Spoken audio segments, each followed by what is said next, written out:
Shalom saudaraku, berjumpa kembali bersama dengan saya Pendeta Jakob Setio, masih dalam program Sapa Jemaat di Rumah. Kali ini kita akan berseteduh bersama-sama, mari kita berdoa. Bapa kami rindu, firman-Mu sungguh memberkati kami, dan biarlah melalui renungan firman itu, kami semakin dikuatkan, diteguhkan di dalam pengiringan kami akan Engkau. Kami siap diberkati, terpujilah nama-Mu kekal selama-lamanya. Dalam nama Yesus kami berdoa, haleluya, amin. Firman Tuhan kali ini terambil dari Markus 5 ayat 34. Markus 5 ayat 34 berkata, "Maka katanya kepada perempuan itu, 'Hai anakku, imanmu telah menyelamatkan engkau. Pergilah dengan selamat dan sembuhlah dari penyakitmu.'" Saudaraku, firman Tuhan di atas bercerita perjumpaan Yesus dengan seorang perempuan yang mengalami sakit pendarahan selama 12 tahun lamanya. 12 tahun bukanlah waktu yang singkat bagi orang yang didiagnosis sakit pendarahan itu. Pengobatan telah dilakukan perempuan itu dengan begitu serius sampai-sampai dia harus menghabiskan seluruh harta bendanya. Itu artinya perempuan ini bukanlah orang yang hanya ongkang-ongkang kaki dan hanya berharap kesembuhan, tetapi ia telah melakukan usaha yang begitu keras agar ia mengalami kesembuhan tersebut. Namun sayangnya, upaya dia untuk mendapatkan kesembuhan berakhir dengan kesia-siaan belaka karena ia tak mengalami perubahan apa-apa dari sakitnya tersebut. Saudaraku, mari kita bayangkan bila kita ada dalam posisi perempuan itu, pastilah kita akan sangat menderita. Mengapa? Karena yang pertama, karena sakit pendarahan itu berarti perempuan ini harus dikucilkan dari masyarakat sekitar karena memang dianggap najis oleh hukum orang Yahudi. Yang kedua, perempuan ini pasti mengalami masalah yang berkaitan dengan psikologi. Tekanan dari penyakit yang ia terima, bahkan mungkin juga pengucilan yang dilakukan oleh masyarakat, membuat dia mengalami stres dan bahkan bisa depresi. Yang ketiga, perempuan ini sangat mungkin sudah putus asa, mengingat dia tidak mengalami kesembuhan, sementara harta bendanya sudah makin menipis dan bahkan habis. Perasaan tak berguna, takut, sedih, kecewa, dan bahkan putus asa sangat mungkin memenuhi pikirannya. Namun yang luar biasa dari kisah ini adalah tekad wanita itu untuk sembuh begitu luar biasa. Dan karena tekadnya itulah yang membuat dia memiliki keberanian untuk menerobos segala kemungkinan untuk berjumpa dengan Yesus. Hari itu ia melihat Yesus berjalan di tengah-tengah kerumunan orang yang begitu banyak. Selama ini ia mendengar nama Yesus Sang Penyembuh dari perkataan orang. Dan hari itu dia punya kesempatan untuk dilawat oleh Tuhan. Melihat kesempatan itu, saudaraku, perempuan ini tidak menyia-nyiakannya.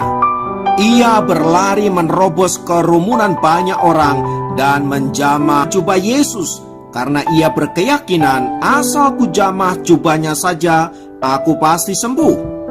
Selama ini mungkin dia hanya mendengar berita-berita tentang Yesus, tetapi hari itu dia punya kesempatan untuk menunjukkan iman dan percayanya.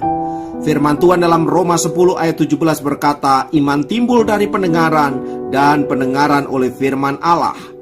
Perempuan itu tidak hanya mendengar tentang Yesus, tetapi kemudian ia melangkah dengan memberanikan diri untuk percaya bahwa ia akan menerima kesembuhan.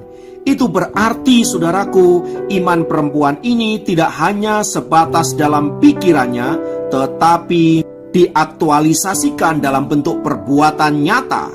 Yakobus 2 ayat 26 berkata, "Iman tanpa perbuatan adalah mati." Iman perempuan inilah yang menggerakkan dia untuk berani mendatangi Yesus dan menjamah jubahnya. dan seketika itu juga ia mengalami kesembuhan. Saudaraku, dari kisah di atas kita dapat belajar yang pertama, situasi apapun yang saat ini Tuhan izinkan untuk kita alami, ini adalah sebuah kesempatan untuk kita mengalami kuasa Tuhan, untuk mengalami mukjizat Allah dan next level dalam iman kita, dalam pengenalan akan Tuhan, dan dalam pengalaman-pengalaman berjalan bersama dengan Tuhan. Yang kedua, iman Anda tidak akan pernah mengembang tanpa tindakan iman yang nyata.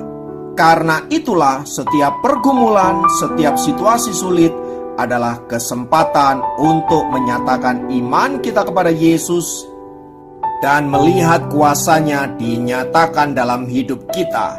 Oleh sebab itu, saudaraku yang dikasihi Tuhan, mari jangan sia-siakan setiap kesempatan yang Tuhan berikan untuk kita memiliki pengalaman iman bersama dengan Dia. Bersyukurlah untuk setiap situasi yang saudara hadapi, karena itu berarti Anda punya kesempatan untuk mengalami Tuhan. Berimanlah, bertindaklah, dan terimalah kuasanya. Haleluya, mari kita berdoa. Dalam nama Tuhan Yesus, nama yang penuh kuasa, dan kami percaya di dalam nama-Mu, kami dapat mengalami mukjizat, kami dapat mengalami kelepasan, kami dapat mengalami pertolongan Tuhan yang dahsyat itu. Terima kasih Tuhan untuk kasih-Mu, untuk penyertaan-Mu, dan untuk karya-Mu dalam hidup kami. Kami membawa hidup kami dan menyerahkan hanya ke dalam tangan kasih-Mu, sebab kami tahu di dalam tangan Tuhan yang kuat, tidak ada satupun kuasa yang dapat melepaskan daripada-Mu, dan di dalam tangan Tuhan yang kuat, kami yang bukan siapa-siapa, kami menjadi siapa-siapa di dalam Tuhan. Terpujilah nama-Mu, dalam nama Yesus kami berdoa. Haleluya, amin. Demikian program Sapa Jemaat kali ini. Sampai jumpa dalam program Sapa Jemaat yang lain. Tuhan Yesus memberkati.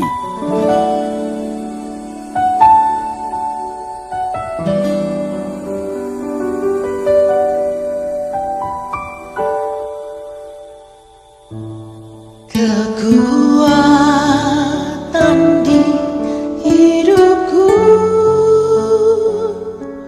ku dapat dalam Yesus. Dia tak pernah tinggalkanku,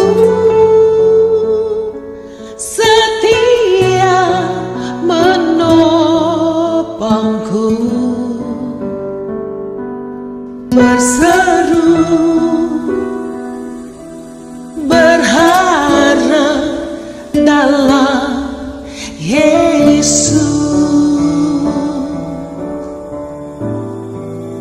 Ajaib Kau Tuhan, penuh kuasa, sanggup pulihkan keadaanku. Dalam tangan-Mu seluruh hidupku tak akan goyah selamanya.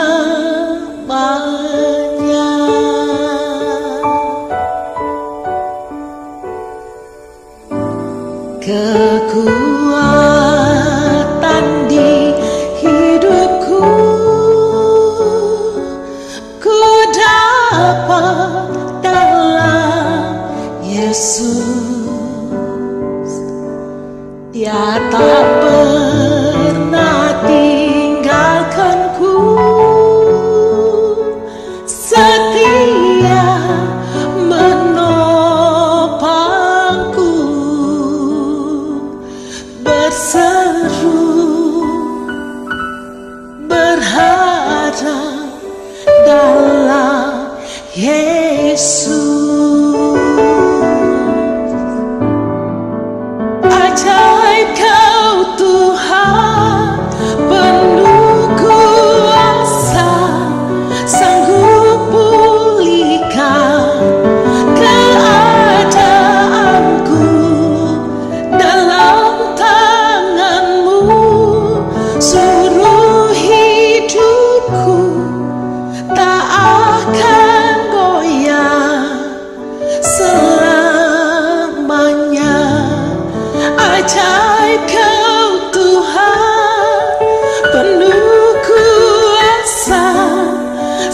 sanggup pulihkan keadaanku.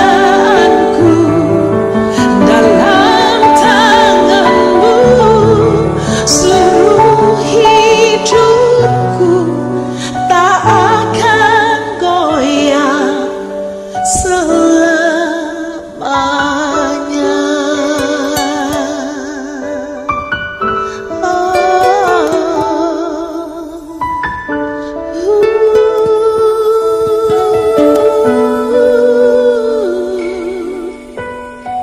Engkau ajaib Tuhan,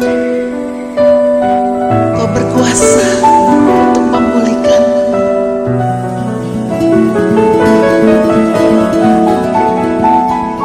Ajaib Kau Tuhan, penuh kuasa, sanggup pulihkan keadaanku. Dalam tangan-Mu seluruh hidupku tak akan goyah selamanya, tak akan goyah selamanya, tak akan goyah selamanya.